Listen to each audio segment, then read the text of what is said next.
Oi, gente. Laila Mello e eu, Rubens Salomão, chegamos para a edição 276 do Pode Falar, o primeiro podcast de política de Goiás, que é gravado aqui no estúdio da Sagres, em Aparecida de Goiânia. E aí, Laila, tudo bem? Tudo bem, e você, Rubens? Bem também, você de volta para falar de um assunto importante.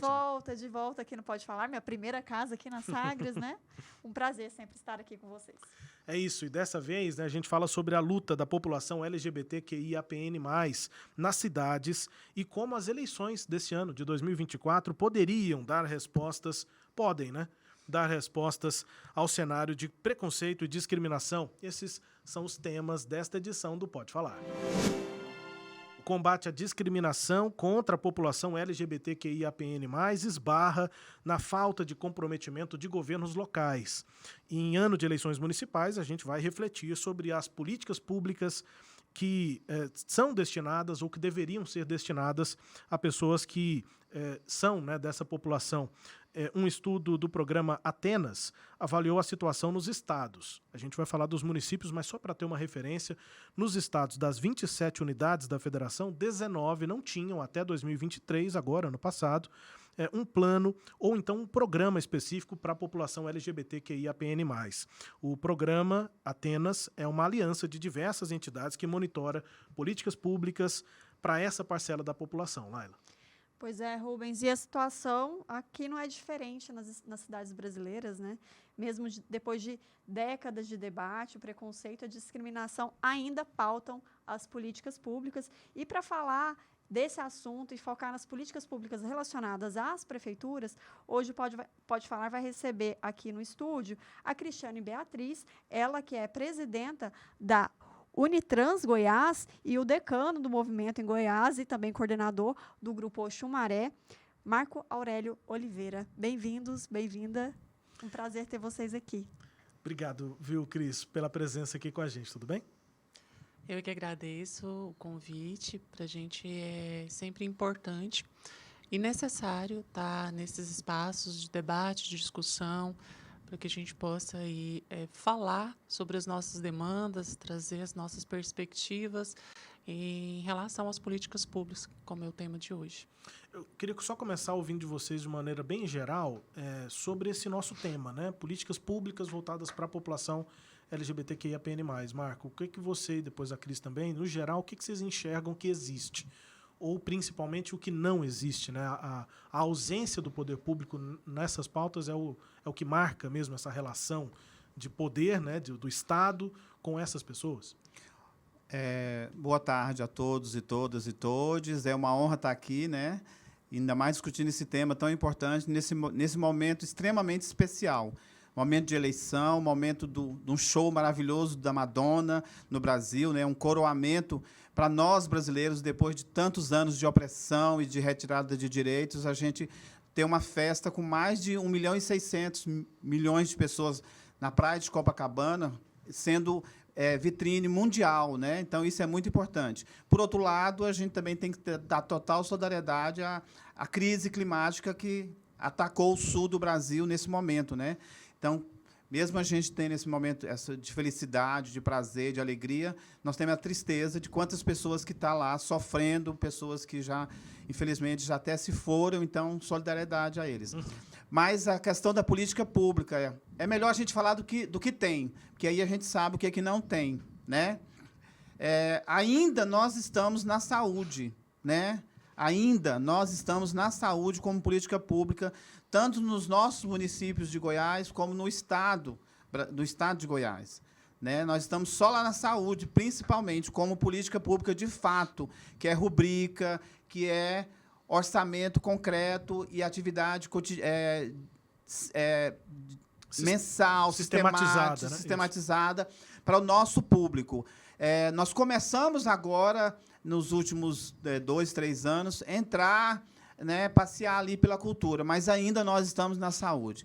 Locais fundamentais, como na segurança pública, como na assistência social, que é a garantia da vida, garantia da segurança, os LGBTs não estão em rubrica. Então, não existe política pública nessa área que é extremamente necessário, né? A gente falar de assistência social, nós estamos falando de um cuidado do todo do ser humano, né?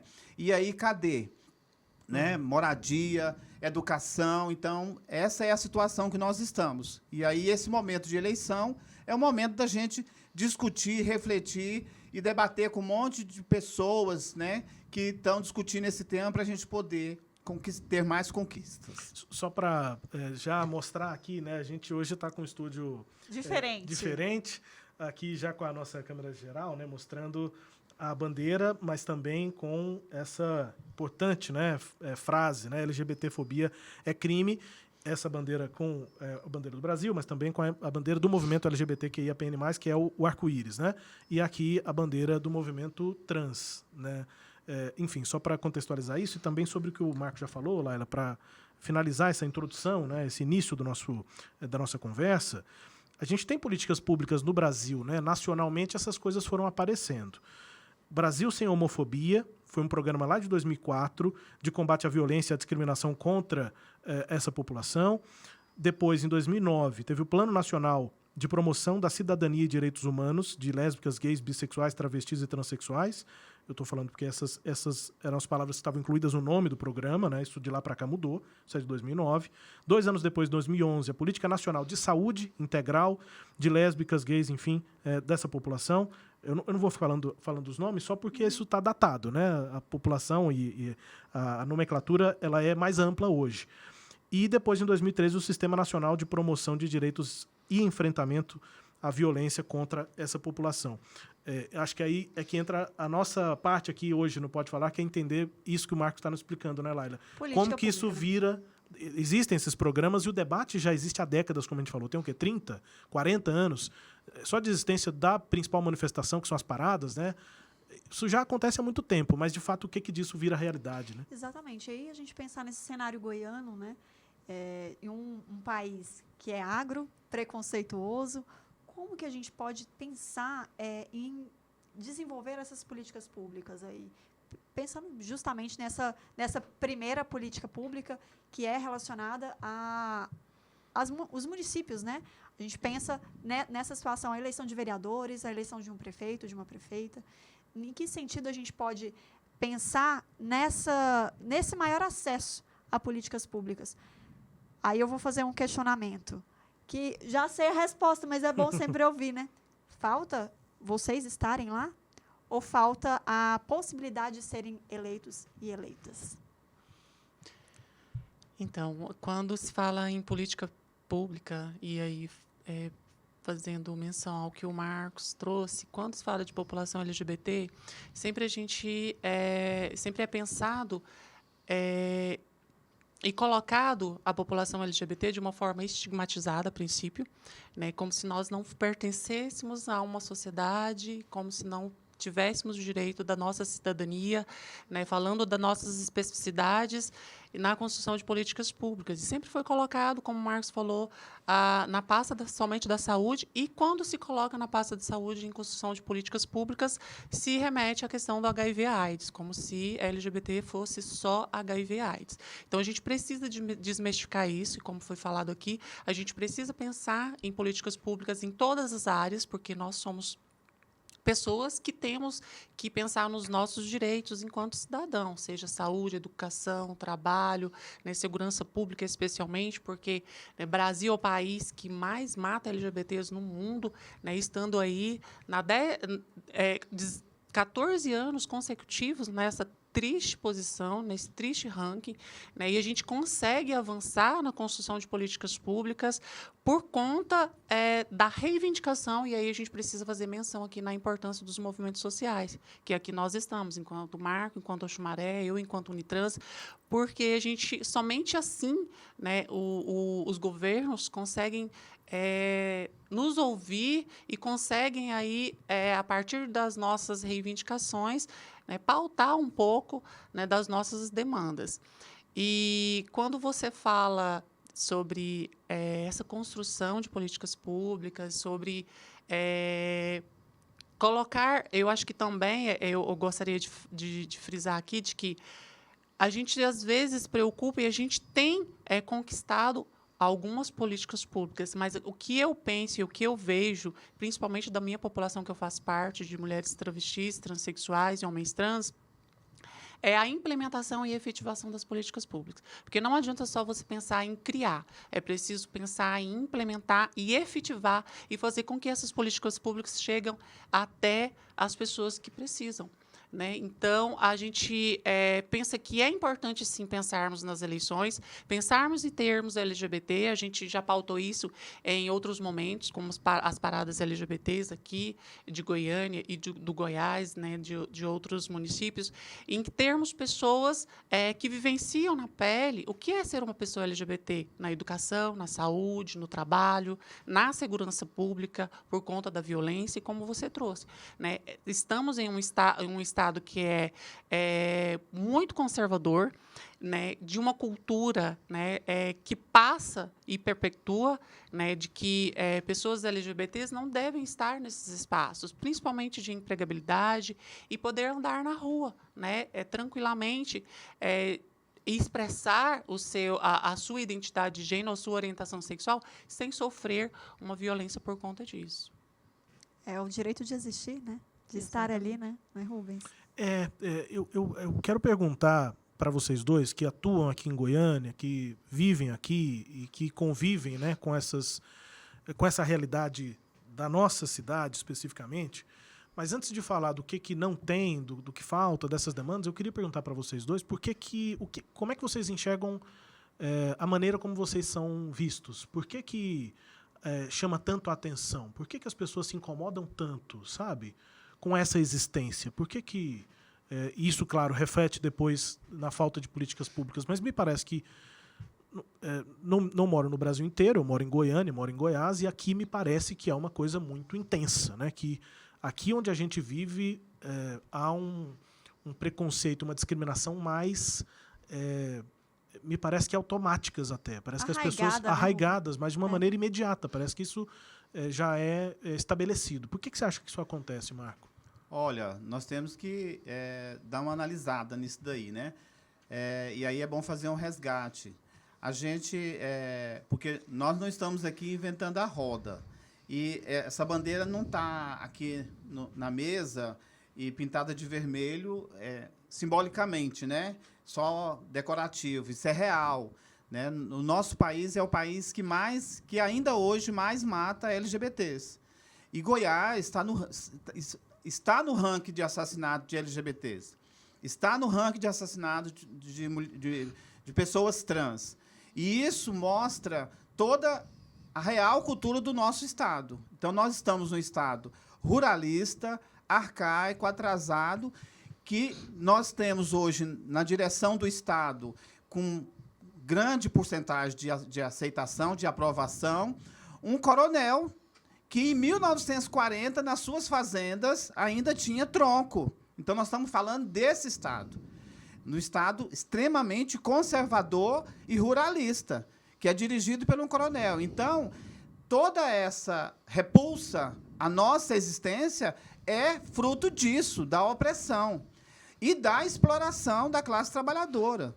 Por quê? Porque a opressão é isso, é reação da exploração. Então, enquanto nós não mudarmos essa lógica de opressão e de exploração, essa situação não vai mudar. E de marginalização? Com certeza, de marginalização. As pessoas são sempre levadas, né? Sempre levada à margem, sempre levada à falta de direitos. Por exemplo, mesmo nós tendo já executado 3 conferências estaduais, o único local do mundo que a gente realiza conferência com o tema LGBT. Né? O que é uma conferência? É uma ação do Estado, que ele convoca o tema X e chama a sociedade civil para, junto o Estado, em todas as suas 3 estruturas de poder, né, as 3 pilastras, o judiciário, o legislativo e o executivo, chama toda a sociedade, chama as universidades para discutir aquele tema e pensar políticas públicas para aquele tema. E nós já estamos na 3ª conferência. Foi chamado agora pelo governo federal a 4ª conferência. E nós já discutimos 3 vezes esse tema. e aprovou várias resoluções na área de trabalho para a comunidade LGBT, na área de segurança, na área de saúde, na área da assistência social, na área da cultura, na área do esporte, na área da ciência e tecnologia. E o que o Estado fez com isso? Cadê esses 3 documentos que já foi produzido, que nós produzimos juntos? É interessante a gente pensar nesse sentido de conferência, porque existem as conferências de educação, né? A gente fala bastante delas aqui, e viram planos, né? O Plano Nacional de Educação, Vira que ele lei, vai... né? vira lei, né? Ele vai para o Congresso, passa ali por uma série de votações, né? De emendas, mas ele vira uma lei. No caso dessas políticas públicas, a conferência ela termina a proposta ali, né? Ela não tem um segmento. E só para adicionar nesse sentido, Laila, vira lei num ambiente democrático. Então, se a gente tem um momento em que a maior parte da população, que a maior parte da Câmara e do Senado é formada por conservadores, por pessoas que têm uma ideia de manter as coisas como estão, enfim, a lei, o Plano Nacional de Educação, ele sai com essa visão. E apesar disso, apesar de termos esse debate natural, democrático, que é bom, a gente vai marcando posições, né? Então, em algum momento, um desses documentos teria virado lei, mesmo que fosse depois de um debate com a classe conservadora, que esse debate tem que acontecer mesmo. Essas pessoas existem também, né? Também, apesar de serem muito mais... Faz parte da democracia, apesar delas terem né? muito mais direitos historicamente, elas continuam tendo esses espaços de poder e esse debate aconteceria. Mas essas leis sairiam tendo algum avanço, digamos assim, dentro de algum prazo, né? Como é no do plano de educação, de 10 em 10 anos. Décadas e décadas passam e essas propostas para LGBTQIAPN+, ficam só nas ideias mesmo. Mas aí, quando a gente fala em democracia representativa, a gente está falando que todos deveríamos ser enxergados, né? Isso. Se esse conservadorismo está sendo enxergado, é óbvio, ele está ali, ele se faz presente, né? Todas as populações também deveriam estar representadas ali e, de fato, não estão nem no sentido de estarem no Congresso, né, nessas partes que o poder público, de fato, atua, legisla, mas também não está sendo enxergado, né? É isso que a gente está falando aqui. Eu queria perguntar, pode ficar à vontade para comentar o que a gente falou, né? Falo muito aqui, quem tem que falar são vocês, mas eu só queria trazer a questão da prefeitura para a nossa conversa. O que vocês acham, Cris? O que a prefeitura pode fazer, que é o poder público mais próximo, né, da população? Então, sobre o que foi comentado aqui, e fazendo um link com o que você perguntou, eu acredito que hoje essa insegurança e essa constante violência que a população LGBT sofre, ela se dá, muitas das vezes, e na sua maioria das vezes, por conta da impunidade que hoje ainda persiste. No que se diz respeito à violação dos direitos da população LGBT, especialmente, né, nos crimes acometidos à vida dessas pessoas. A gente percebe que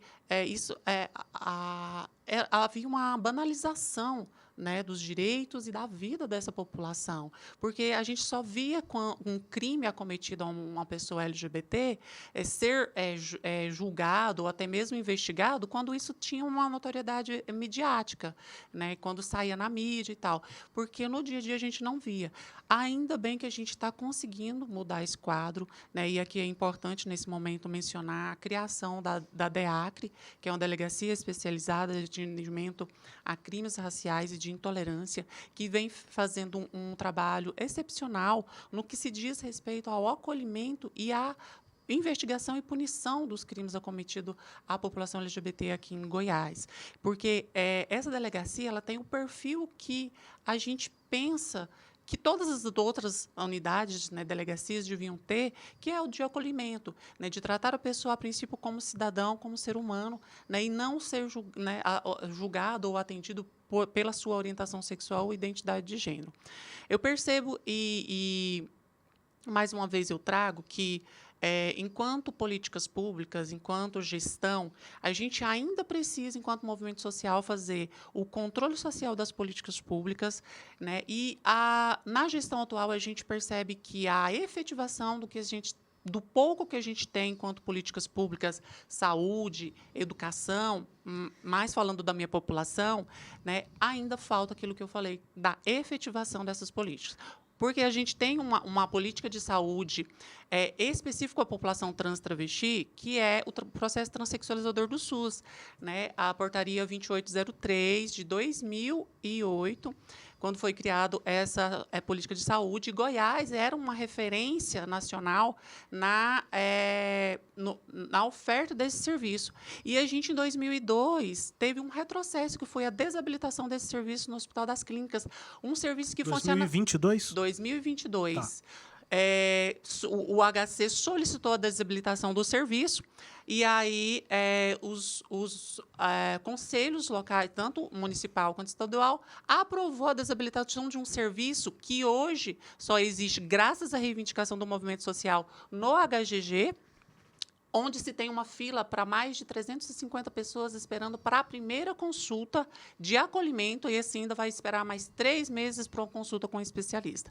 Aí você pensa uma pessoa que passa por uma apreensão psicológica, sofre, às vezes, exclusão, seio familiar, escola, trabalho, precisa de um acompanhamento psicológico especializado, vai esperar, né, uma fila de quase 400 pessoas e ainda esperar mais 3 meses para ser atendido por um psicólogo. Então, esse é um retrocesso que a gente vem, enquanto movimento social, tentando nas várias instâncias, provocando secretarias de direitos humanos, né, secretarias de inclusão da UFG, DPE, DPU, MPF, até que a gente conseguiu reverter essa situação para oportunizar que essas pessoas não fiquem tanto esperando. E Goiânia, até hoje, né, nessa gestão e outras gestões também, nunca, né, dialogou, não por falta de reivindicação, a implementação de um ambulatório trans, porque isso desafogaria o hospital estadual, né, e daria a oportunidade para que essas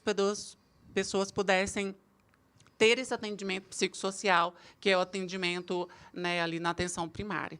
Então, acho que, falando de saúde, isso é algo que ficou muito a desejar. Na educação, a gente também recebe muitas denúncias, reclamações da violação do direito em relação ao nome social, porque não é tratado, né? Quando a gente vai falar sobre isso, né, de um decreto federal, estadual e municipal, do respeito do uso do nome social pelas, né, adolescentes trans, aí falam que a gente está levando a ideologia de gênero, né, essa falácia, como diz, que a gente está pregando, né, as pessoas a ser uma pessoa LGBT, né, algo que as pessoas não têm conhecimento de que não se torna ou não é uma opção. Então, acho que essas são 2 pautas que eu me dedico muito e que eu acho que precisa ainda avançarmos nesse sentido. E, por fim, eu queria falar também de um outro retrocesso que a gente teve, de uma conquista, porque todas as conquistas, como vocês falaram aqui, não são providas de lei, porque a gente não é reconhecido dentro do Senado e do Congresso Nacional. Tudo que a gente tem vem do STF, de uma decisão, de uma compreensão.